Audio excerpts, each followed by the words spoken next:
Chief One's out, base area. Copy.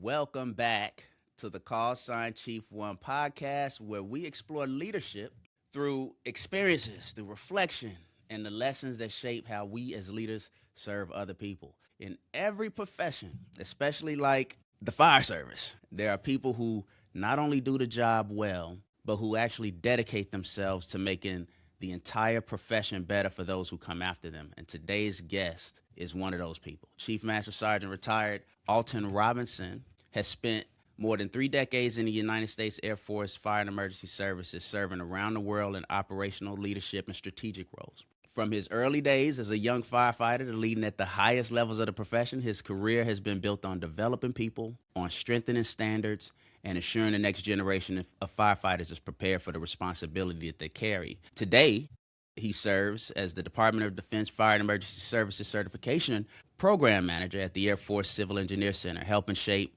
the training, certification, and the professional standards that support firefighters across the entire Department of Defense. Chief Robinson, it is an honor to have you here, sir. Welcome to the Call Sign Chief One podcast. Yes, sir. Thank you for having me. It's definitely an honor and a pleasure to be here. And I'm glad you gave me that phone call. Wow. So look, I am honored to have you here, and we're going to get into it because I got a lot of questions for you. We're going to pick your brain, and we're going to give folks an opportunity to just to learn what it is that you've been about over the course of a great career, and actually touch on some of the things that you're doing now and why that's so important and critical for our airmen to be paying attention to. So to start, talk to me about how you got into the Air Force business, fire protection specifically. Sure. What led you back in the early 90s, to say, you know what, I want to do this thing, and also I'm going in the fire protection. Yes, sir. Okay. So me, like many airmen,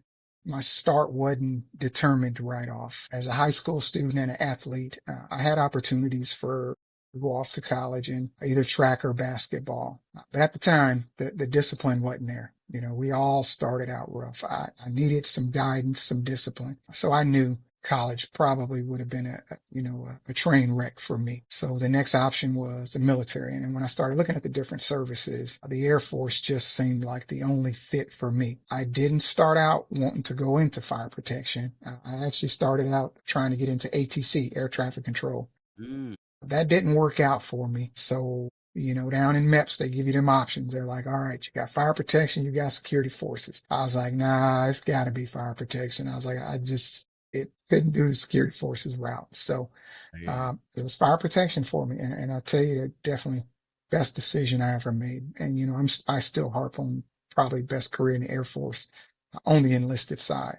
So that's kind of how I got started right out of high school. Wow, that is interesting. And so you're a special guest. Like, so I've had a few so far, but I think you're the first Bears fan that I've had on. And so first off, before we go any further, I want to acknowledge that. You got it. The Bears, you got it. The Bears, right? So what's understood doesn't need to be elaborated on. We're gonna leave it there, right? And we're gonna show people what it's all about this upcoming football season. So we'll leave it. You know it. So look, you have such a well-rounded career, and I could read off the list of bases, but just taking a look, and I'll try to do this quickly for the sake of time. I want to value your time. My gosh, started off basic military training, obviously, as we all do. But you went to Chanute Air Force Base for school, and then headed over to Rhein-Main in Germany, which is now Frankfurt International Airport, right? Eglin followed Germany, and then you got a few deployments out of there to Italy, it looks like. You got Osan, Columbus, deployed to Iraq from there. Kadena, deployed to Iraq from there. UK, looks like you deployed to Al Dhafra while you were there, and Iraq again. Sir. Tyndall, Osan, Shaw, Tyndall, and now, of course, Tyndall, and then you're still living at Tyndall there at AFCAC. So you've been around. You've been doing this, right? And you started as an Airman Basic. So I like to think that I was a pretty big deal making chief, right? But I came in with 2 stripes. You came in slick sleeve, as they call it, no stripes. What was So with that, you the true example of started from the bottom. Now we here, right? So at the end of the day, what was that like coming in, So, brand new airman, slick sleeves? Talk to me about that experience. hmm That's a big deal. Going from no stripes, people looking hmm at you, maybe making fun of you. Some of them that got a stripe or two, feeling like they're a little bit better than you, and you made it all the way. Talk to me about that. yes, sir. So, starting out as an Airman Basic, that was rough. As I mentioned, I went into the Air Force right out of high school, so didn't have any really college education to get me any stripes, Yeah, but that was okay. yeah, And Airman Basic, that's, you don't see that as much now, but back then, when you get out of tech school and you go to your first assignment, you got A1Cs telling you what to do. So that was tough because we all left tech school together, Airman Basic, Airman, A1Cs. You get to the home station, A1Cs in charge of them cleaning details. So for me, that took a little getting used to. And plus I really hadn't developed my routine in the Air Force yet. So for me to go from a guy graduating tech school with me to getting that first assignment and then being in charge of a detail. That was tough. And so for me, that was a motivation for me as well. When it came time to doing your CDCs, OJT, I was all over it because I didn't always want to be the low person. When somebody need to go to the bathroom, clean out the toilets, get Airman Basic Robinson, he ain't got no stripes, get it there. And so I did it. You do what you got to do to get to where you're trying to go. So that was not a problem for me. And then, as I mentioned, it definitely was a motivation to get promoted. So I wasn't always that bathroom toilet cleaning Airman Basic slick sleeve. And even back in the day then, just walking around base, people would look at you like, wow, an Airman yeah. Basic. Like what? And Like you're a that first unicorn. 6 months, and you were, because there wasn't a lot, because everybody was coming out with one or two stripes, and then here I show up with this green coat on with nothing on it. And my first supervisor was like, "Where's your stripes at? You coming out of uniform?" And I'm like, "Nah, this is it." So, but it was a motivation, if anything, to get into the books and learn the job first and foremost. And along the lines with that, that's came the promotions and the stripes. But it was different. And I'm sure if anybody comes out now with no stripes, they're probably thinking the same thing, like, "What Yeah, you have to take a picture with them. You have to take a picture with them to prove it. do To prove it, you folks won't do?" believe you. You have to see their ID card and be like, "I know you got at least one stripe." It was an anomaly back then, and I'm sure it is now as well. Yeah, yeah, I agree. I would agree. So, what was it like being stationed in Rhein, being stationed in Germany for your first assignment? And we've talked. So, from what I know, that was actually your first time overseas, leaving the United States. So, It what was that was. experience like for a young airman, Oh man, basic? that was difficult. That was difficult because, when I joined the Air Force, I went to tech school at Chanute, as you could see. So that was close to hometown, Illinois Bears. So my aspirations were to get Scott Air Force Base, where you are now. And my whole career, I gotta go to Scott. I gotta go to Scott so I can be home, and never got Scott. So when I got assignment to Germany, it was like shell shock. I called home. I talked to my mom. She was like, "You get an assignment?" I was like, "Yeah, I'm going to Germany." She cried. I was on the phone crying. We were like, but that was a great assignment. Met a lot of good people. My first supervisors were pretty awesome. They kept me on track to do what I need to do. Got in trouble over there a few times because I was still learning the ropes. But Germany as a whole, the close-knit family, the folks that you meet over there, the traveling, the education, being at an overseas location, I couldn't have asked for a better first assignment for me. And then there from Eglin was night and day. It's totally different from an overseas assignment where everybody's close knit, the families are close, you're always doing things together. To get into a stateside base where everything is just dispersed. When I was in Germany, I didn't even have a car. When I moved back to the States and went to Eglin, you pretty much can't walk anywhere on Eglin. Whereas in Germany, you got the trains, the buses, um, that get you around anywhere. And so just totally loved Rhine. Man, I had the opportunity to fly into Rhein for my very first deployment. I was headed to Escon Village in Saudi Arabia, and so we flew into Rhein, a little pit stop, and I was just amazed. They did let us go out to the front for folks that just needed a little bit of a break, some fresh air, and I was amazed at how big the base was just from the little bit that I saw, and then of course years after, I ended up stationed in Spangdahlem, and of course flying home. You get to see obviously what Frankfurt International Airport has evolved to, but they still have some remnants A little piece. and facilities of the Yeah. base that are still there. Yeah, so it's just wow, impressive. You had a lot of bases over the years. Obviously, as I just read them all off.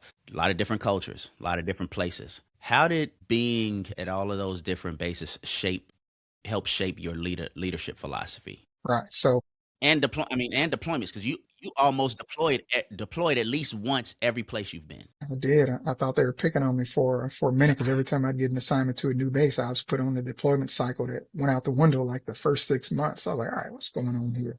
And my wife was like, you deploying a lot more than everybody else, but Like it you pissed just the somebody way the off. ball fell, definitely. So, I think being, imposed in those different cultures and those diverse cultures helped me out a lot. Working with the Koreans, working with the Japanese, working with the British firefighters.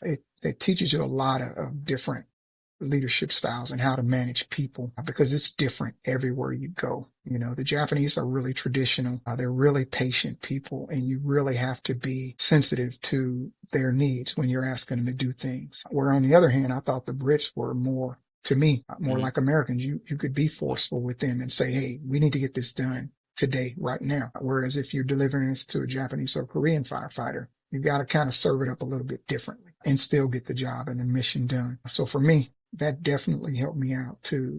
Once I started getting in a leadership position, learning the different styles and learning the people, that's the most important thing. Understanding what influences a person to get them to want to do what you need them to do at the end of the day. And then it's all in your delivery and your attitude. Some firefighters you may need to scream at or jump on the table with to get them going. And then others, you just need to bring them in there and sit them down, see what's going on and talk to them and let them know what you need to do. And they run away and kill it. So I think that definitely helped me with all the different bases I went to and then the deployments. Those were really important because, you understand when we deploy, you don't have that civilian continuity or that civilian person doing stuff. You deploy as a tech or master, you're that AC of operations. Whereas back home, you might have had that GS that was the AC and maybe you're the station captain. Um, you don't have anybody to fall back on when stuff goes south. You're it. You got to make the call. You got to make the determinations and you got to learn to stand by it. So all of my deployments definitely made me a better firefighter, assistant chief, deputy, and then up through fire chief for sure. Because you're in the stuff, you're doing it. There ain't no reach back center you can call and say, hey, I got this plane crash. What do I do? You're Yeah. it. You make the call, you live by it for sure. Yeah, as they say, you're all you got, in That's those it. situations. I will say that you mentioned the just kind of the different ways that you have to adjust to people in different countries. The Brits are a certain way, the Japanese a certain way, Koreans a certain way. I would even say that over in the Middle East, you got firefighters that our firefighters work with some of those firefighters. I found that in the United States and in most of our fire departments that we do, you have because we are so diverse and we have the culture in New Orleans. Some young airman might have grew up in New Orleans, or however you want to say, however they Mm. say it, and somebody that grew up in Kentucky or Oh yeah. northerner that's up in Michigan. Those cultures are so diverse. I don't think we realize because we like to throw the capital A American on Hmm. everything, not realizing that we are many cultures Oh in the yeah. same country. So when you, to your point, when you're deploying with a fire department with firefighters, or even at home stations, you have such a diverse group of individuals that come from all across the United States, different spectrums, Yeah. religions, races. I think to your point, you have to do a lot more of that at a lot of our stateside bases. Would you say? You do. And, it's the same thing as deploying or working overseas. You have folks from all over the US and they bring different perspectives on everything. To me, that's a bonus. You Yes. don't want everybody that's thinking along the same lines. You want some folks from a different part of the country that can think outside the box and are innovative and throw different pitches at you to see how, things work out. We definitely have that. That's for sure. Even me working at Columbus Air Force Base in Mississippi, the civilians there are, they're Mississippi born and bred. Okay. And so just a different culture from working with the firefighters at Eglin. Columbus, their ops tempo was a lot slower than an Eglin fire department. So just learning to get your stride in these different departments is definitely different. And for me, I appreciated each stop I made and it definitely helped my career out. Sure. So I know that you have led very well, extremely well in our business. Who were some of the leaders that and mentors that kind of helped shape you and that made an impact on you over the years? Yeah. So, when you pitched that one at me early on to think about that, tried to go back to first assignment, second assignment. And I would say that the only thing with that is I think the Air Force does a good job now with appointing leaders and mentors and things like that. Hmm. But when I started out, you just didn't have that sort of leadership and mentorship programs in the Air Force when I first started. And so, my first few years, my first few assignments, it's almost like besides your immediate supervisor, you're really on your own. They lay in front of you what you need to do. Hmm. And that's kind of what you did. But I really didn't get somebody that I would call a mentor until I was at least second master. So all the way up Okay. through staff sergeant tech, it was like, all right, next step, you got to get your ones. Boom, knock Gotcha. that out, move Do what on, you're get told. promoted, By the numbers. Get it done. do what Wow. you're told. Yep. And so I didn't really learn how to be successful in the Air Force until I was probably a tech sergeant. And I got an assignment over to Kadena, and I worked under Chief Gonzalez initially. And then Chief Ramirez came in and Chief Roush came in. So these are all Chief Master Sergeant types. I was a tech. I eventually put on master, but these are some of the folks that gave me you're a tech, you're a master. I'm going to put you in this position. This is what you need to do. After a year or so, I'm going to move you over here. You need to be successful in this position. This is what I want you to do, kind of thing. So there was almost a roadmap laid out for me at Kadena. And that's when I started figuring out, as a new master, if I want to make senior and make chief, these are some of the things I need to do. And, those three chiefs always put me in positions where I could succeed. And if, it wasn't going right, they had no problems of pulling me in their office saying, hey, we want to do this with you. This is not working out. Let's do this. Let's do that. So Kadena was definitely a hot base for me because I went from crew chief to station captain to assistant chief of training, prevention, and ops. So that was one of the things they rotated us masters every year into those three positions. And so I filled a year in each one. And you're talking about a huge learning curve for me in between two deployments while there as a master, as a AC of ops. So that was huge. And then, the last one is definitely, Chief Matlock, Kevin Matlock. Yeah. Um, Okay. First time I met him was at the AFIT 427 course, the Master Sergeant course. And I was over in England. First time we had met.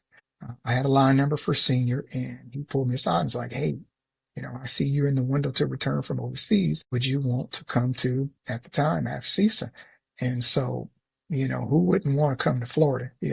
I pitched that to my wife, and she's like, let's go. So he hired me on straight away as the senior master sergeant FDM to come to AFCISA. So along with that, after I made chief coming out of then AFCET, I took an assignment to Osan 7th Air Force, and then I finished up at Shaw as the command fire chief for the AOR at AFCENT.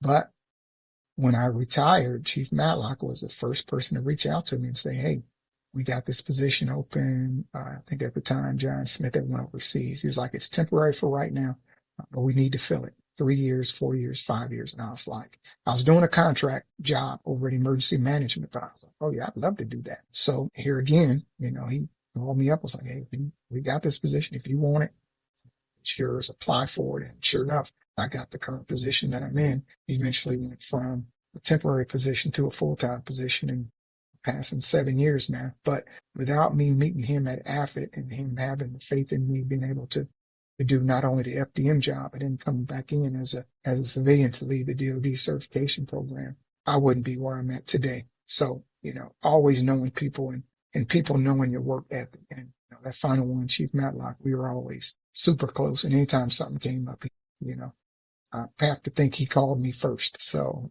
yeah, I always say that you're interviewing for your job every day, right? What job? sir, What job? definitely. You never know. You never know what job, right? But if you are not a good person, if you don't tap into a solid, strong network of professionals and you don't have good credibility and folks don't trust you, Oh yeah, there won't be a phone call. There's not gonna or if there is, it'll be, hey, what do you know about this? Nah, man. Nah, don't even waste your time, right? You yeah, know how the game yeah. works, right? We know Oh how this program works. But yeah. opportunities present, and when your name comes up and somebody smiles or goes, absolutely, wow, this guy, you're interviewing for your job. It's probably because you treated someone well. It's probably because you were an expert and folks could rely on your advice and your knowledge. They've watched you in action and saw that you were a person of character. And folks want to put the best people, the rock stars, superstars on their team. And so Yes, sir. that's you're a testament to that, and I think that's a perfect example for your interviewing for your job every single day. And even You if you are. don't know You are. what's around the corner, if you're a good person, there's something out there for you, and somebody's going to recognize it and offer it to you when the time is right. Big believer in that. Well, man, so let's see. As you went from firefighter to company level to strategic roles, how did your leadership evolve? What did you have? What did you have to change? What did you shift? What did you realize was important that you needed to hold on to, or that you needed to get that you might not have? How did it change for you moving through those Right. roles? So as I mentioned, when you start out the Air Force in the early 90s, I didn't think there was a lot of programs that taught you leadership, taught you how to manage people. And so you learned on the fly. I think the opportunities at the different bases that I PCS to learn a little bit more as you go. And then, when you start taking some of these professional development courses that the Air Force offers, and you start going out getting your own college education and degrees and things, and you start taking these different classes and also reading books, find your good author in leadership management, read those books and get in there. I can tell you, I learned a lot of stuff that helped me in my career, just learning from experiences along the way. When you deploy, as we mentioned, you're it, and you got to learn how to manage and lead people at them places because there really ain't nobody else to fall back on. So you learn to do those things, and you're going to make mistakes along the way. Yeah, But that's okay. You learn how to pick yourself back up from their mistakes. You study what you did wrong and you move on and you make better decisions next time. For me, it's always been like that. I've never been really afraid to lean forward on things and push the envelope a little bit to see what happens. Um, I think I got to a point in my career, as I mentioned, the tech master rank for me was really critical. I think up through staff sergeant, I was still learning how to just be an Air Force airman, how to be a firefighter, how to be a supervisor. But after getting, these mentors to the table and then pretty much showing me, hey, this is a roadmap. This is what you need to do. Start looking at read that kind of thing. That's when I really picked up on it. And from that point on, my career, I was getting promoted every other year or so. Not to saying I was doing it just to get promoted. It's just I was picking this stuff up so fast and I was using it. And I was put in a position where I was in charge. And when you're put in positions, you gotta make it work. You gotta do what you need to do for the people. For me, it's always been about the firefighter, the airman. If anybody's ever worked for me, they'll tell you that it's always been them first. And you sacrifice a lot along the way doing that. But if you want to be in those positions, those are some of the things you do. Family time, TDYs, away from home. You're going to miss a lot of events, leading people and leading organizations. But that's one of the things that you do. And, at the end of the day, it's a balancing act too. You still got your family time. When you make deputy and fire chief, you spend a lot of time, I'd say 80+% of the time dealing with people issues, people problems.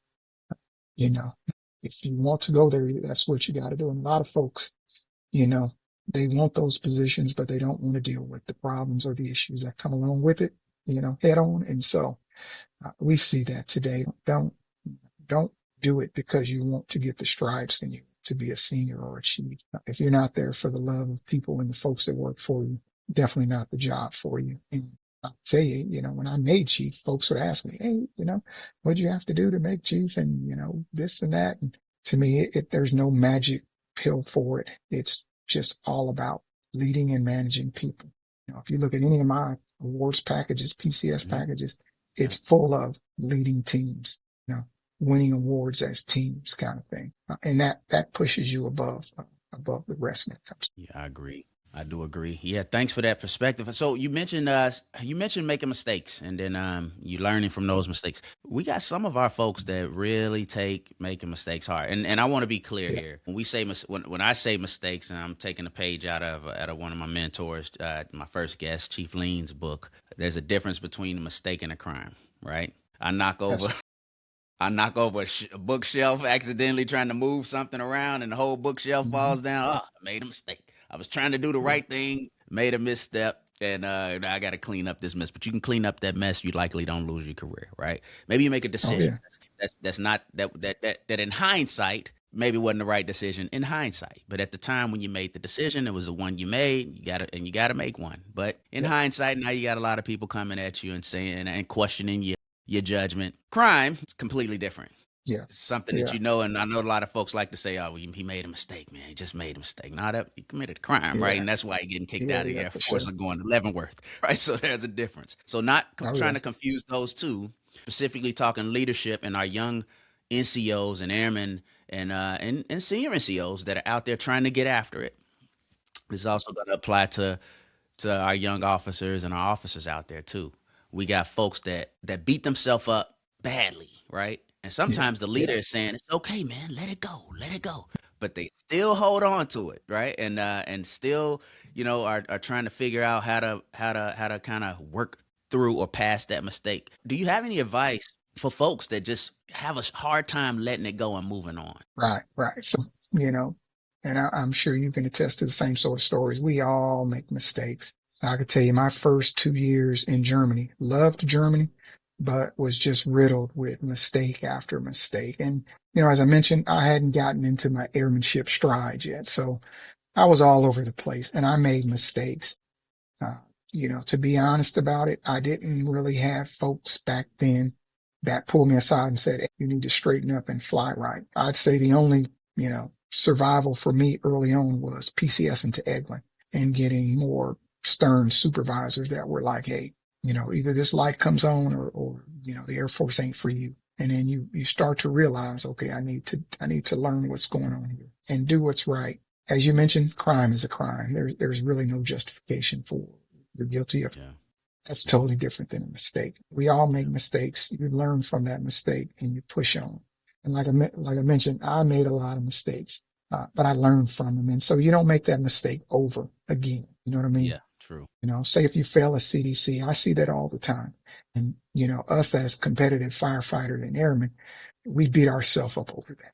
Fail That's this. true. That's my Yeah. career. It's not the end of your career. Take what you know, get back in those books, study, put it behind you, the test, and push on. And you don't have to look back at it no more. There's really no reason to stop what you want them to do in a career because you fail. And if you meet somebody that don't fail along the lines in their career, I need to meet that person because we all have them That's hurdles that true. block us and stop us, but we learn to negotiate, get over it, and we learn from their failures. No, I agree. Yeah, and go up. So I made the comment about crime because some of us, some folks have committed crimes just didn't get caught, and they learn not to commit those crimes. But there are even lessons. I don't want to sound insensitive to folks that we have out there that are getting in trouble, Right? right? And they may lose their careers. I used to tell my guys that I knew I couldn't help. I could not help them in saving their military careers.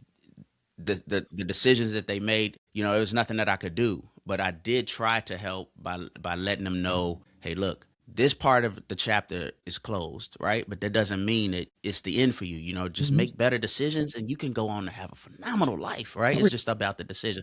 So you can learn from both mistakes and crimes. I just want to make that clear You that can.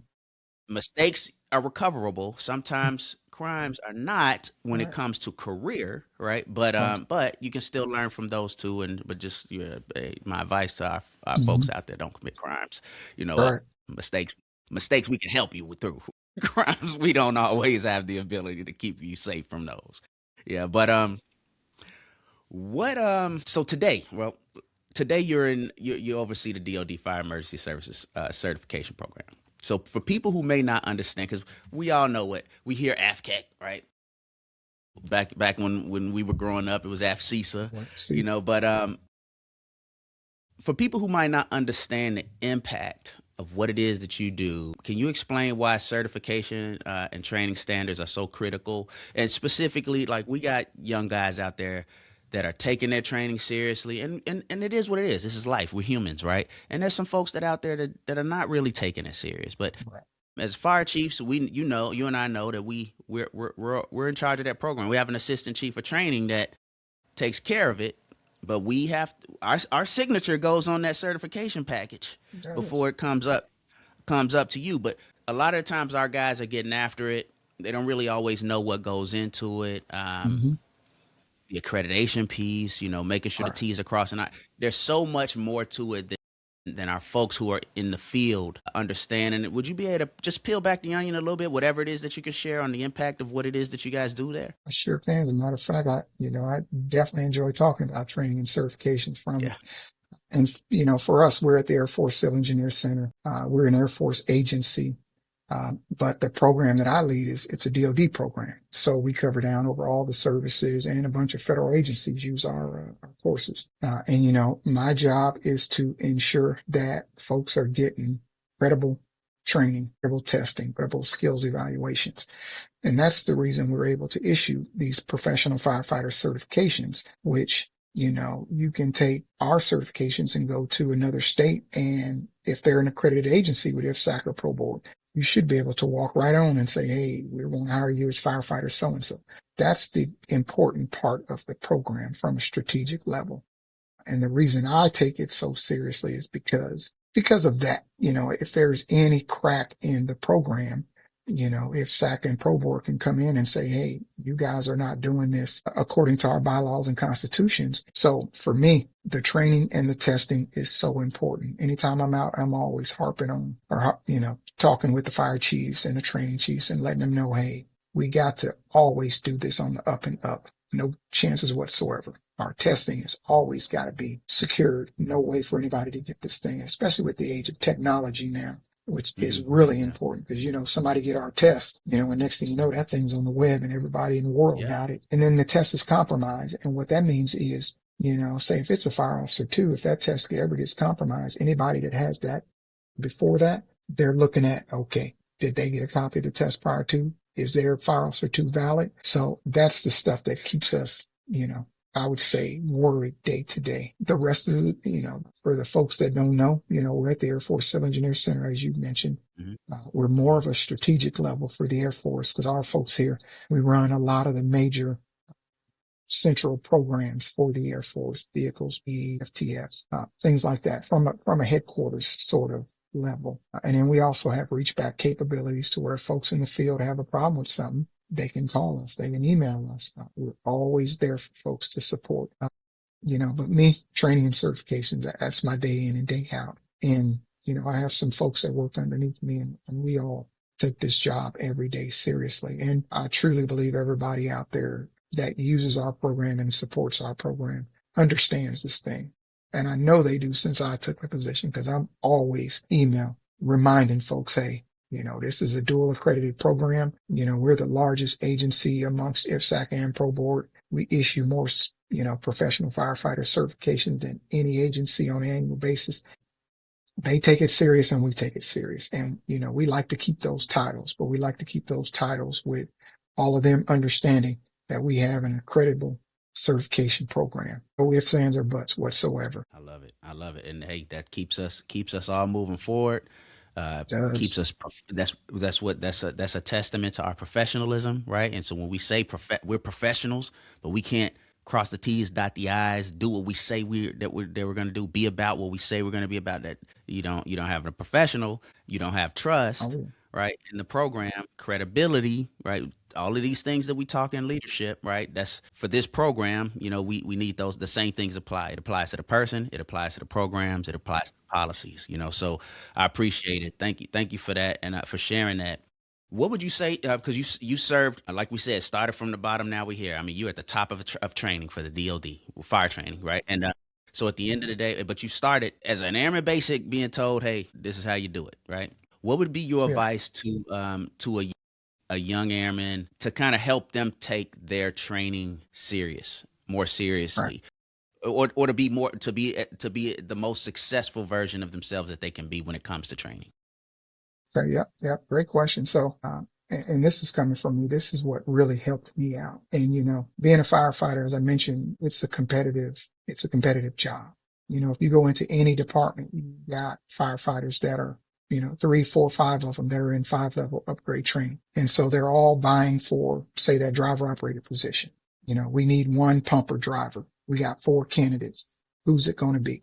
You know what I mean? Not saying they're pitted against each other as, running a 100-yard dash, but Mm-hmm. when it comes to having one pumper position available and you got 4 candidates, we all know it's going to be that person that you can rely on. That person that's been in that training, they've been knocking that training out. Anytime you call them, they are there.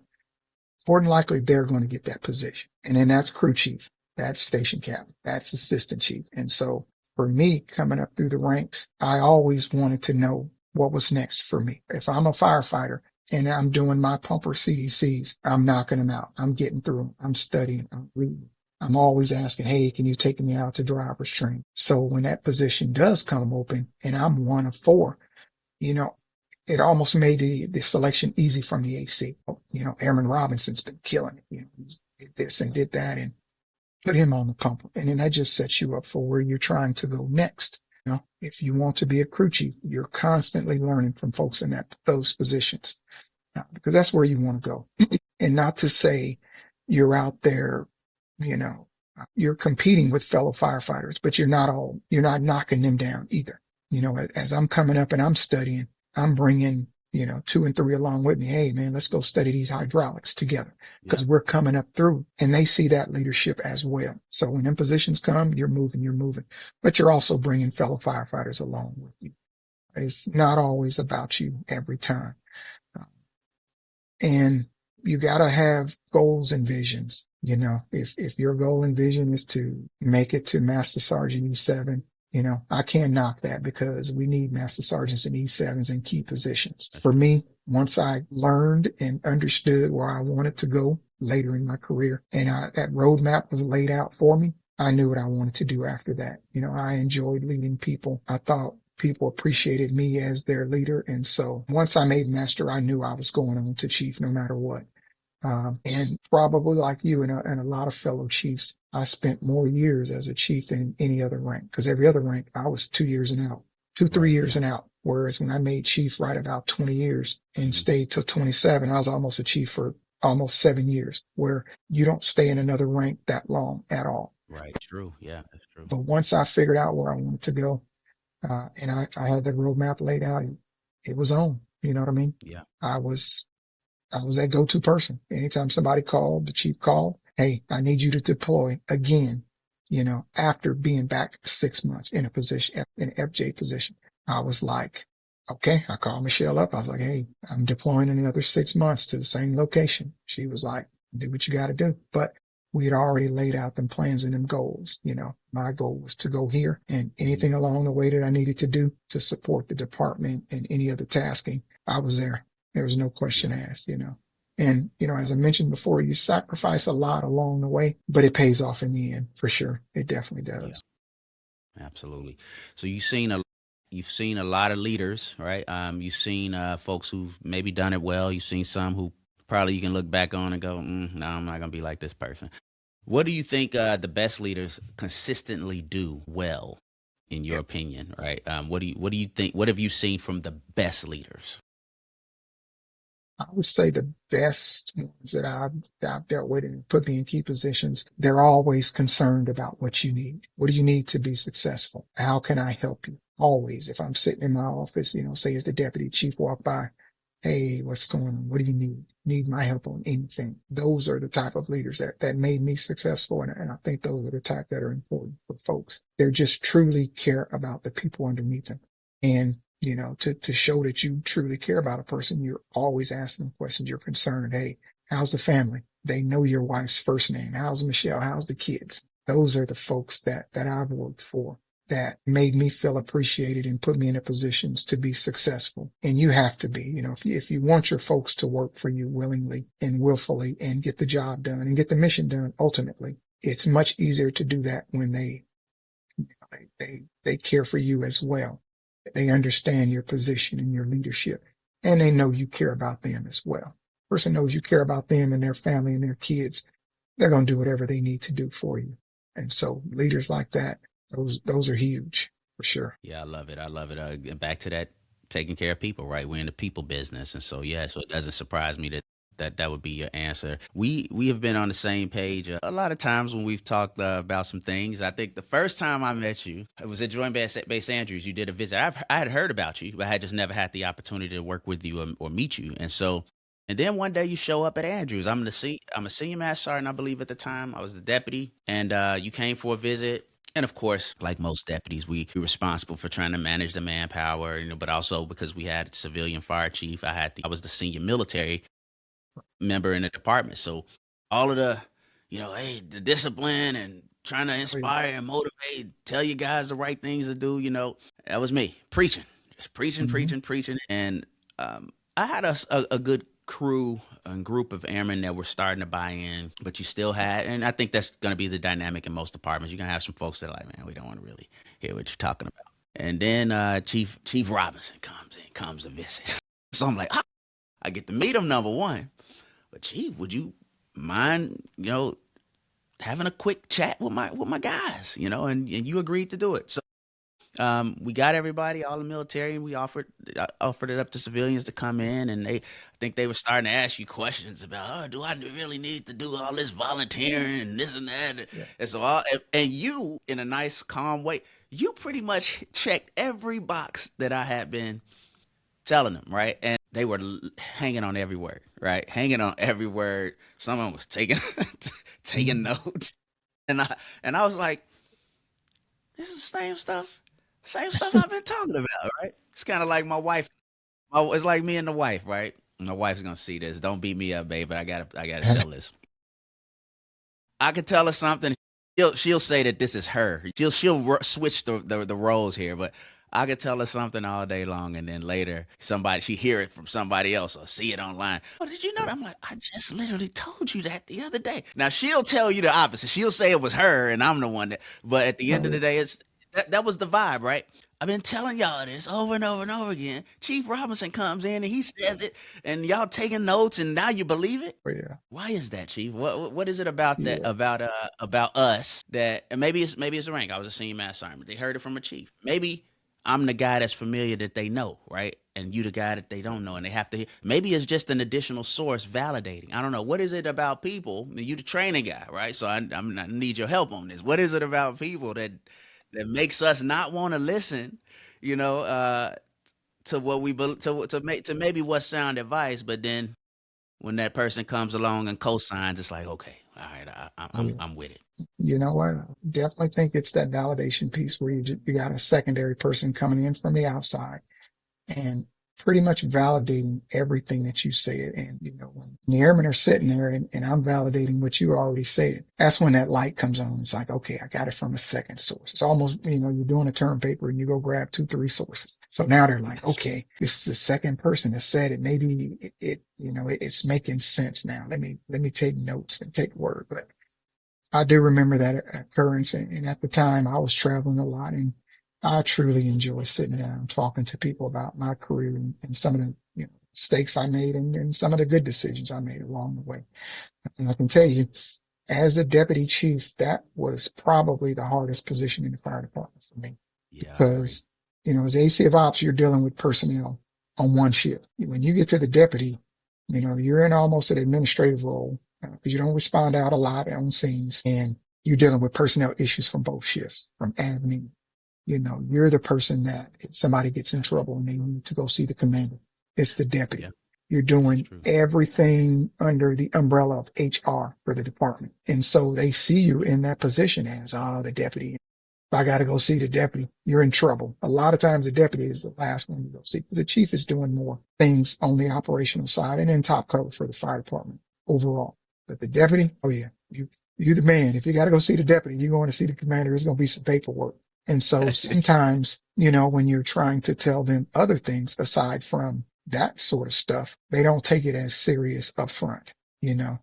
And I think when I came in there and we were on the same page from the start. Yeah, I yeah, just think it's getting that different perspective from someone else that's totally outside of your organization. It makes that difference. And I was glad I could, come in there and help the folks out and hopefully some folks, walked out of there and got their stuff together. And I'm sure we they probably did. got a few chiefs out of there as a matter of fact. It did. It absolutely made a difference. And because shortly after you left, I started to get more buy-in for different things that I was asking folks to do. Of course, I don't think you're really ever going to be at 100%, but I love the example you gave about that's why, a lot of times with some of these courses, they ask you they want a couple of different references. Hey, you found one. Okay, cool. But let me see two or three of them. Right. That's right. And now we Yep. now we can see that you got something to back up, the point that you were making. No, I love that as an example. That makes me feel a little bit better about life. Yeah. And that's why I came to the guy that knows, this stuff. Just a different spin on the same thing. That's all it was. That's true. That's true. Well, I definitely appreciate you and appreciate that time again. That was my first time I met you, and then of course over the years I gotten a chance to speak with you more and learn from you more, and I've been paying attention and watching how you operate. We all take notes, right? And you have been one of those individuals that I took notes. What I like about you, Chief, and I would say is I was always one of the I don't know if you want to call it rough around the edges, but I had a certain way about me where it was like, hey, let's Mhm. get this done. Why are we not? Is I could be a firecracker at times, right? There were times I could be cool and calm, but for the most part, I think I kind of what's being offered. If you're cool and calm, I can be cool and calm. Yep. You want to set it off? All right, well, let's set it off. But I had to learn how to be a little bit more steady, of course, because your people are looking as you for you to be the steady person, right? Right. If you are the steady person in the room, a lot of times that's the leader. You want to find the leader, look for the steady person in the room, right? Yep. Not the quiet, the steady person. When everybody else is flipping out, going crazy, that person is calm. You have always been a steady presence. You've always seemed cool, calm, collective, and I know you know how to get after it, right? There's another. You remind me a lot of Dion Bullock as well, and Dion, Hmm. and I know you know Dion. He's the same way, right? You don't see him get flustered. I know you guys get flustered, and I know you guys know how to give somebody the business if you need to. How do you achieve that? Is that something Hmm. that you already had? Or did you have to kind of shift gears, change your ways, learn something?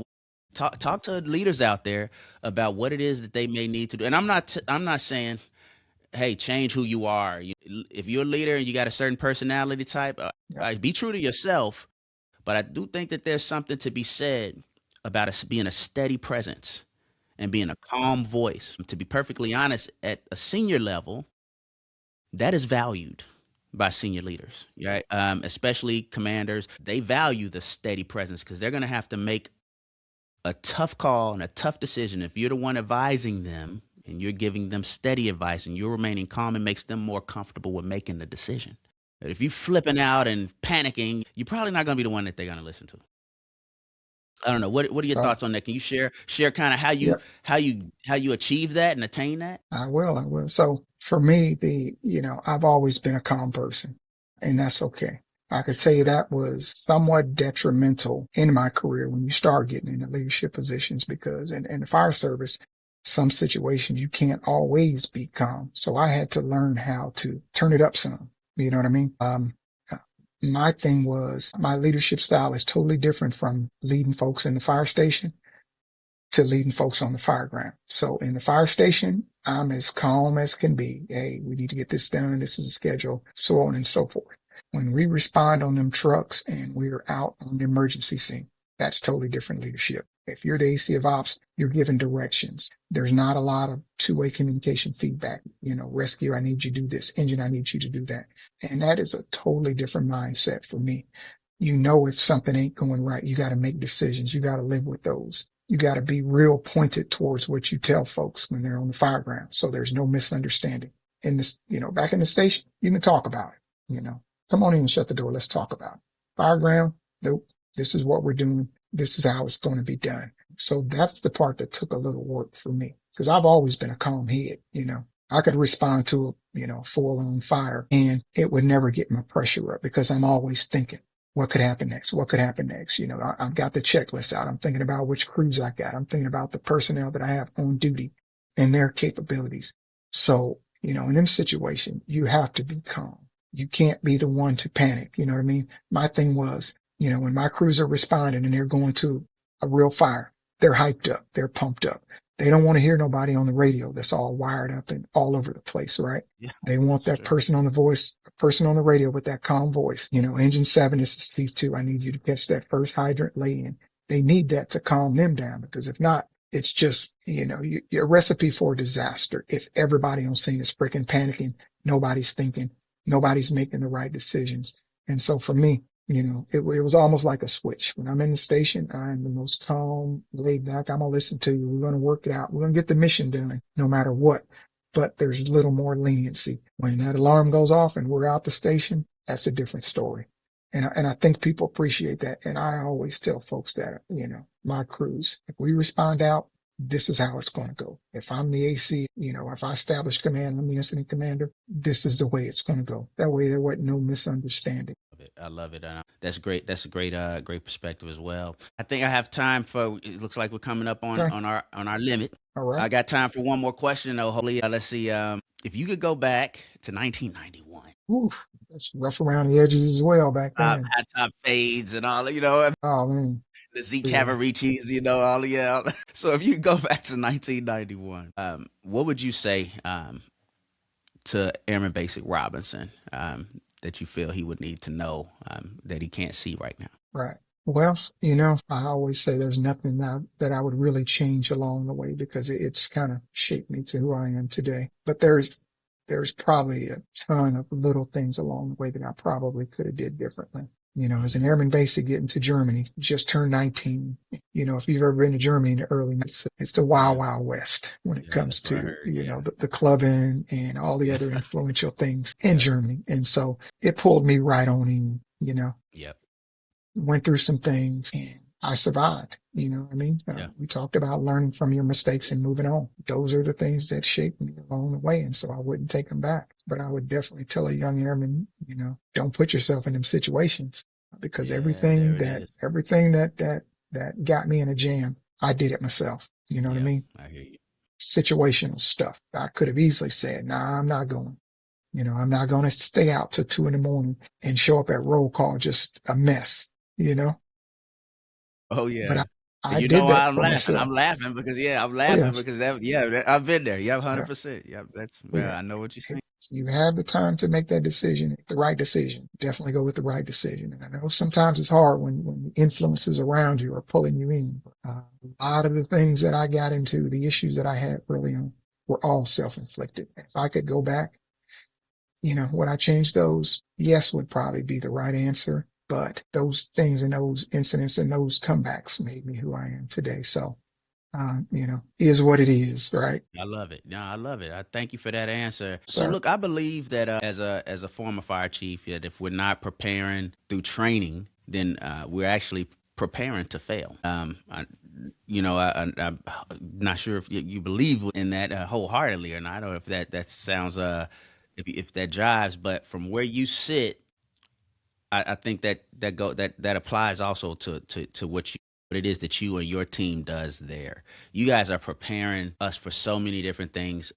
Some that a lot of our senior leaders know about, but some that maybe some of our younger firefighters don't know and won't understand until they grow up a little bit and climb the ladder a little bit higher. So there are always those unseen things. But I just want to say thank you and your team Sir.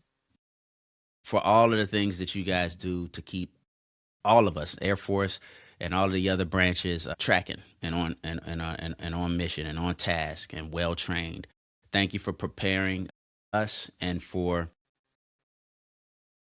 leading and being in charge of a program that's credible, that's robust, and that's relevant, especially now, especially to the times that we're in. And obviously, um, you just got to watch the news and see what it is that we're doing. Where training is vital, right?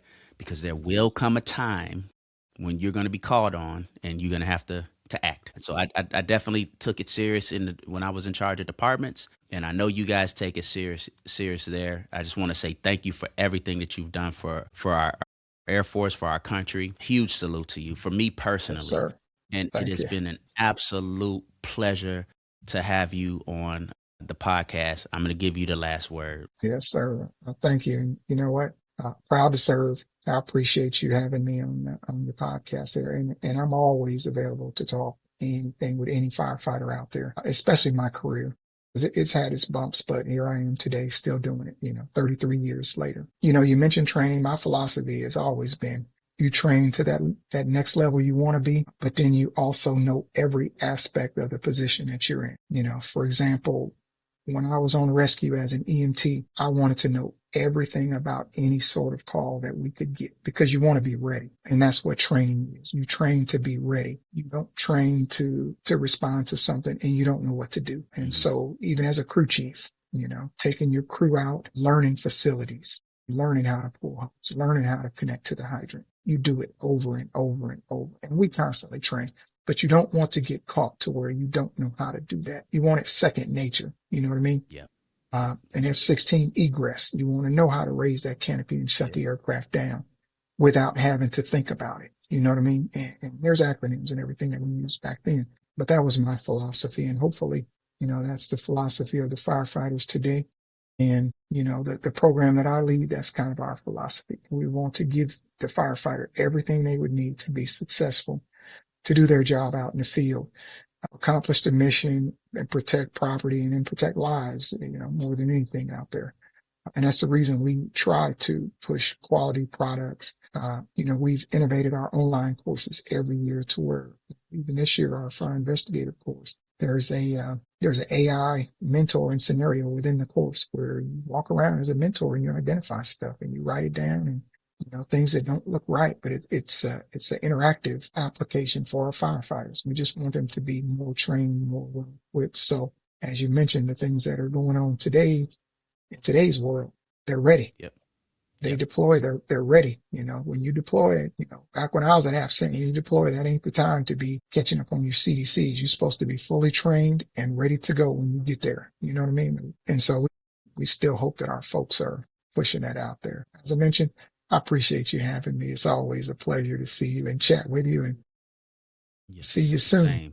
I'll see you next month at FDIC, and I look forward to hanging out and seeing you and Dave. Lewis, Sir. tell him I said hello, please.